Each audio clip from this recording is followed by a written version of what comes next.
নির্বাচন কমিশন বলেছেন যে কোনো রকমভাবে দেশের প্রধানমন্ত্রী বা কোনো রাজ্যের মুখ্যমন্ত্রী বা কোনো এই ধরনের পদে থাকা বা দায়িত্বে থাকা কোনো জায়গার চিঠির তারা উত্তর দিতে বাধ্য নন। তারা বিভিন্ন রাজনৈতিক দলের চিঠির উত্তর দিতে বাধ্য, সাধারণ মানুষের চিঠির উত্তর দিতে বাধ্য। যদি মমতা বন্দ্যোপাধ্যায় তৃণমূলের সুপ্রিমো হিসেবে চিঠি দিতেন তাহলে তারা উত্তর দিতেন, কিন্তু মুখ্যমন্ত্রী লেটারেড ব্যবহার করে তিনি কোনো চিঠি দিলে তার উত্তর তারা দেবেন না। এই বিষয়টা নির্বাচন কমিশনই ভালো করে বলতে পারবেন, তাদের মুখপত্র বলতে পারবেন, আমরা নই।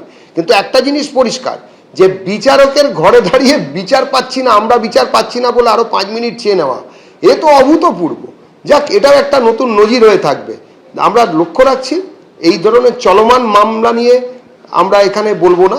মামলারও আমাদের ভারত রাষ্ট্রের যে বিচার ব্যবস্থা তার উপরে আমাদের যথেষ্টই সম্মান আমরা প্রদর্শন করি এবং আমরা মনে করি তাদের উপরে আমাদের আস্থা থাকা উচিত, আমরা আস্থা রাখি।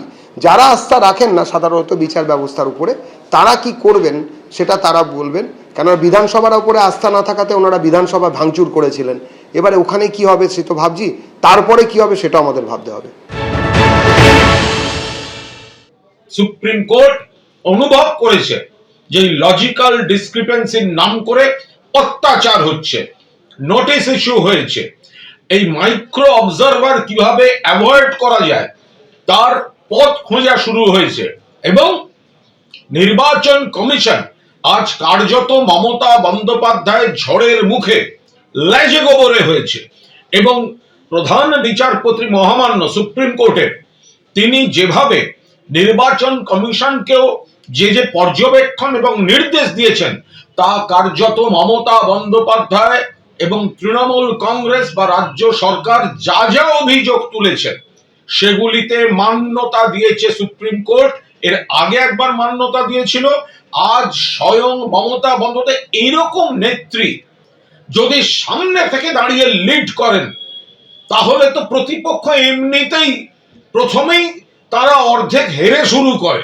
আদালতে চলে গেলেন, আপনি যেতেই পারেন, এটা আপনার সাংবিধানিক অধিকার, নিশ্চয়ই যাবেন, কেন যাবেন না? মামলাকারী হিসেবে বা আপনি সওয়াল করবেন, ভালো কথা, বাংলার মানুষ। কিন্তু আপনাকে এই সওয়াল করাটা যদি আমরা দেখতাম যে আরজি করেন নির্যাতিতার পক্ষে, বাংলার মানুষ খুশি হতো। বাংলার মানুষ আপনাকে আবেদনকারী হিসেবে বা সওয়ালকারী হিসেবে সুপ্রিম কোর্টে দেখতে চেয়েছিল চোরেদের বিরুদ্ধে, যেখানে আপনার দলের লোকেরা যুক্ত ছিল। চাকরি চুরি, খাদ্য কেলেঙ্কারি, গরু, কয়লা, বালি পাচার, চিটফান্ড। তখন যদি বাংলার মানুষের পক্ষে আপনি দাঁড়াতেন, বাংলার মানুষ আপনাকে ধন্য ধন্য করতো। আসলে পলিটিক্যাল ডিসঅনেস্টি, রাজনৈতিক অসততা থাকলে অন্যায়ের বিরুদ্ধে কখনো লড়াই করা যায় না। কিভাবে একের পর এক বিএলও এসআইআর এর চাপে আত্মহত্যা করেছেন, তাদের মৃত্যু হয়েছে বলে অভিযোগ করছিলেন মুখ্যমন্ত্রী, সেটা আজকে তিনি সুপ্রিম কোর্টেও সেই সওয়াল করেন এবং সেখানে দাঁড়িয়ে নির্বাচন কমিশনের কি বক্তব্য তাও রাখবো আপনাদের সামনে। মুখ্যমন্ত্রী বলেন যে ৮৩০০ মাইক্রো অবজারভার দিয়ে নাম ডিলিট করা হচ্ছে। হঠাৎ ভোটের আগে ২৪ বছর পরে কেন এসআইআর? বিজেপি শাসিত রাজ্য থেকে আনা হয়েছে মাইক্রো অবজারভারদের, আর এখানেই কমিশনের বক্তব্য রাজ্য অসহযোগিতা করেছে, তাই বাধ্য হয়ে মাইক্রো অবজারভার নিয়োগ করতে হয়েছে। এসআইআর জবে থেকে শুরু হয়েছে সেই সময় থেকে শুরু করে এসআইআর শুনানিতে কিভাবে মানুষ হয়রানির মধ্যে পড়ছে, হেনস্থা হচ্ছে, বারবার রাজনৈতিক মঞ্চ থেকে মুখ্যমন্ত্রী মমতা বন্দ্যোপাধ্যায় আক্রমণ শানিয়েছিলেন। আজকে একেবারে সুপ্রিম কোর্টে দাঁড়িয়ে খোদ মুখ্যমন্ত্রী তিনি সওয়াল করলেন। গোটা দেশের ইতিহাসে বেনজির ঘটনা আজকে দেখা গেল।